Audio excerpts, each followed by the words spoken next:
Terima kasih Anda masih bersama kami di Top Ekonomi. Kita masih membicarakan bagaimana pembalikan kondisi BUMN dilakukan oleh pemerintahan Prabowo. Mas Fitra, kalau kita melihat terkait tadi ya, bagaimana kemudian BUMN itu kan harusnya menjadi katalisator. Tadi Mas Toto sudah katakan, Mas Fitra juga sudah katakan, untuk mendorong pertumbuhan ekonomi, target pemerintah masih 8% di 2028-2029. BUMN ini kan harusnya bisa menjadi mesin. Pertanyaan besarnya adalah apakah memang itu juga menjadi tugas utama BUMN untuk juga menggerakkan pertumbuhan ekonomi, atau memang lebih fokus kepada pembangunan sektor masing-masing dan dengan beberapa BUMN yang ditugaskan untuk kepentingan umum, public service obligation, mereka fokus di situ saja? Ya, kalau kita angkat ke yang lebih umumnya lagi ya, dan antara itu kan ada bagian untuk investasi ya, dan ada kemungkinan ada yang kemudian untuk pembangunan. Nah, itu beda.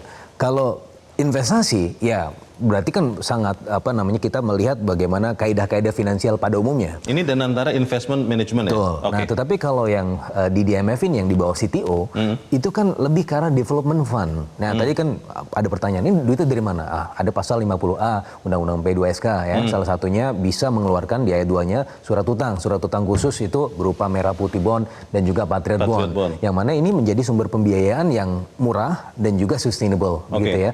Terus yang berikutnya adalah kita juga harus tahu bahwa prinsipnya adalah crowd in bukan crowd out ya. Kalau kita lihat periode yang sebelumnya bagaimana karya-karya itu juga terlibat ya secara agresif, dan itu bukan menciptakan crowding in tapi crowding out. Banyak pengusaha-pengusaha yang ingin terlibat dalam proses pembangunan misalnya infrastruktur, tetapi harus ter-crowd out ya, karena ada Ada ya BUMN-BUMN karya ini gitu kan, sehingga mereka tidak bisa mendapatkan bagiannya. Nah, yang kita inginkan adalah crowd in gitu ya, sehingga kalau kita lihat juga dalam konteks perhitungan umumnya, untuk mencapai target pertumbuhan ekonomi 8% itu kita butuh berapa ribu triliun. Nah, hitungan kami itu ada 10.000 triliun, ada 13.015 triliun, memang ada hitungan dari yang lebih umum lagi, tapi yang core infrastructures itu 10.000 triliun.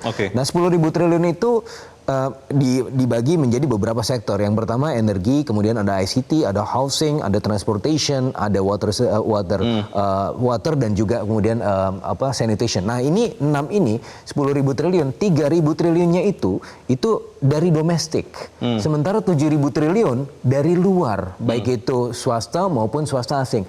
Oleh karenanya dalam hal ini Danantara dan juga BUMN menjadi lead investors ya, bukan menjadi dominasi investasinya, karena secara kapasitas juga sangat terbatas. Tadi kita akan mengulang lagi cerita di masa lalu di mana ada BUMN tertentu yang over leverage sehingga pada akhirnya mereka bebannya di masa depan menjadi terlalu berat begitu kan. Nah, sehingga ini menjadi lead investors, menjadi co-investors, dan itu juga disampaikan oleh Pak Presiden dalam pidatonya di World Economic Forum di awal tahun ini gitu kan. Kita punya Danantara, Anda silakan, kita akan menjadi co-invest ya, Danantara dan juga BUMN ini akan menjadi teman atau partner dan mitra strategis untuk investasi.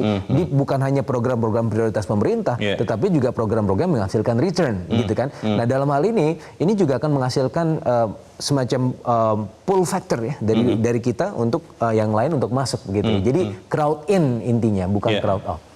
Bang Andre, ini karena Bang Andre anggota DPR, saya ingin bertanya juga terkait dengan kondisi BUMN di masa lalu. Sudah semacam mitos, tapi banyak yang mengatakan iya, bahwa BUMN itu sering dijadikan bancakan atau sapi perah untuk kepentingan politik juga. Di bawah Danantara, apakah BUMN ini sekarang Anda melihat sudah bisa benar-benar dipisahkan dari kepentingan politik, tarik-menariknya, atau seperti apa, Bang? Ya, sebagai anggota Komisi 6 DPR RI, saya udah periode kedua sekarang di Komisi 6. Ya, saya melihat bahwa pengelolaan BUMN jauh lebih baik. Ya. Di 2019-2024 itu transformasi sudah berjalan di bawah Pak Erick Thohir ya.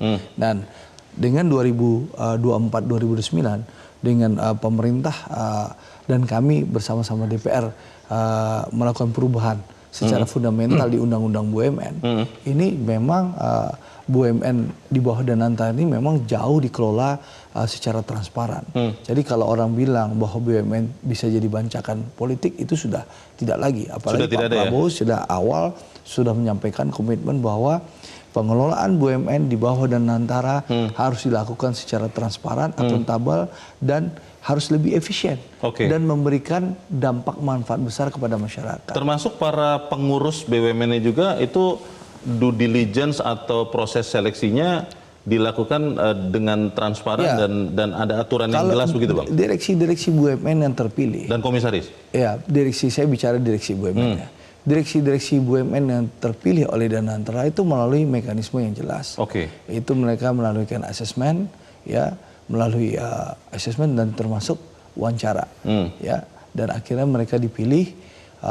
Baik orang ini di dalam talent pool ya yang dikumpulkan dari dalam internal BUMN sendiri ya di Danantara ataupun dari luar itu melalui mekanisme asesmen yang jelas, transparan dan terukur karena tidak mungkin transformasi yang dilakukan Danantara sekarang itu para arsiteknya, para pelaksananya tidak dilakukan asesmen dicari kualitas unggul. Tidak boleh underspec begitu ya? Ya tentu, jangan underspec karena sekali lagi ini kan kita lagi melakukan transformasi besar-besaran, ya mulai dari tadi pembenahan fondasi, lalu sampai streamlining. Ini streamlining ini kan dari 1.000 sampai 250.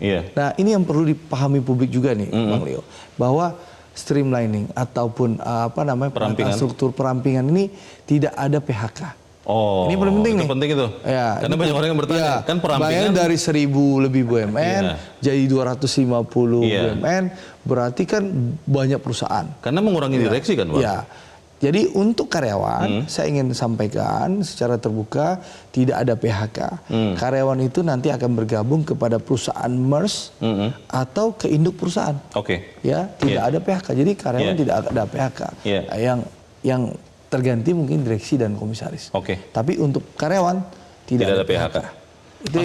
Itu yang perlu kita garis bawahi. Baik, Mas Toto, ini kita bicara Indonesia kan juga hidup di tengah persaingan ya. Sovereign Wealth Fund tentunya bukan hanya Danantara. Kita bicara yang terdekat ada Temasek, ada Khazanah, belum bicara dari negara-negara lain. Anda melihat apa yang harus segera dilakukan Danantara untuk benar-benar memperkuat BUMN supaya Indonesia Danantara ini bisa bersaing dengan kuat? Ya, saya kira kita bisa belajar ya dari Sovereign Wealth Fund yang sudah ada ya. Yang paling gampang misalnya kalau kita lihat Temasek di Singapura atau Khazanah di Malaysia ya. Kalau kita lihat apa sih yang menjadi kunci keberhasilan Temasek misalnya ya. Yang paling utama kan sebetulnya adalah bagaimana manajemen mereka itu bisa bekerja secara independen gitu ya. Kedua juga intervensi negara relatif minimal gitu ya. Dan ketiga juga adalah kemampuan mereka untuk bisa merekrut ya. Talent-talent terbaik untuk bisa membantu Temasek kemudian mengembangkan bisnis sampai ke seluruh dunia. Ya. Jadi kalau tiga hal ini misalnya ya juga nanti diadopsi oleh Danantara, saya kira itu juga bisa menjadi semacam resep lah begitu ya. Danantara bisa maju lebih cepat ke depan.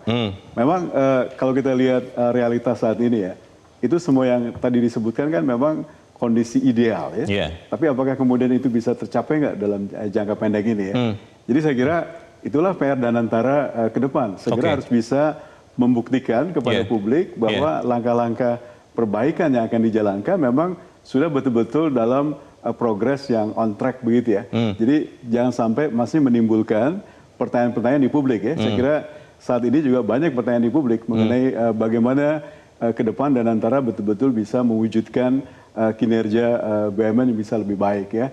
Jadi beberapa hal lah kaitannya misalnya dengan soal transparansi, kaitannya dengan soal laporan keuangan misalnya ya, kaitannya juga dengan penunjukan sebagian pimpinan terutama di level komisaris gitu ya, dan lain-lain. Saya kira Danantara segera harus bisa membuktikan kepada publik bahwa langkah-langkah yang mereka ambil betul-betul sudah didasarkan pada pertimbangan-pertimbangan yang sangat profesional. Boleh saya tambah? Menarik sekali, tapi kita harus jeda dulu, Bang Andre dan Musa tetap bersama kami. Top Ekonomi segera kembali.